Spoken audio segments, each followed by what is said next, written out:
Hi guys, for today's video, a day in my life as a content creator, age of 9.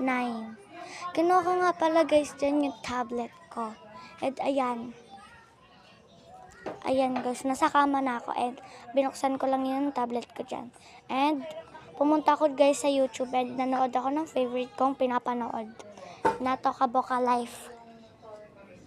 And guys, puro ads. Ayan na guys. Yan yung paborito kong pinapanood.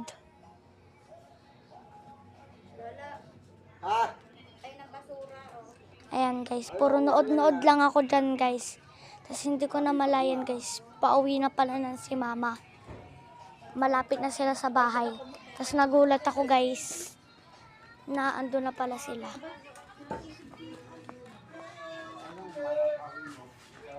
Ayan guys, dyan ko na guys nalaman na nandyan na pala si mama. Yan guys. Pumasok kami guys sa loobnan. Ay, teka lang, si Ate Raisa nga pala. Tapos ayan guys sila mama and sila daddy. Ayan guys, ayan ulit sila. Mahilig ako magpakita guys ng mga ano. Yan ako guys. And inayos namin yung ano. Naiinis guys dyan si Ayos kasi wala yung time-lapse niya. Ayan guys. Tinry ko hanapin yung time-lapse pero wala talaga guys. Wala talaga dun yung time-lapse. Kahit anong gawin ko wala pa rin yung time-lapse guys.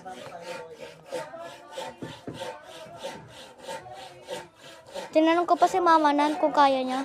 Ay kung alam niya kung paano. Tapos guys, yan naman yung bubbles naman yung kinalikot ko guys.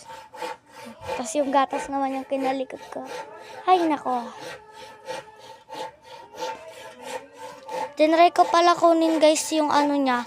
Parang mismong pang bubbles niya guys. Kasi nasira yan guys. Tapos inayos ko lang ulit. Ayan guys. Inayos ko ulit. Naiwan ko guys dyan yung cellphone ko. Ayan kinuha guys ni Aish yan.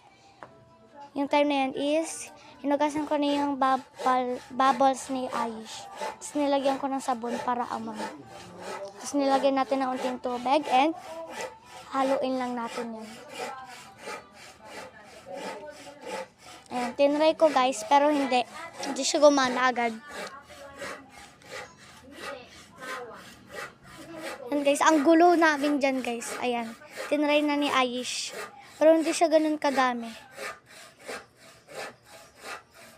Ako guys, yung kaya siya naman yung inaayos ko dyan guys. Na bubbles pala guys. Yun lang. Thanks for watching.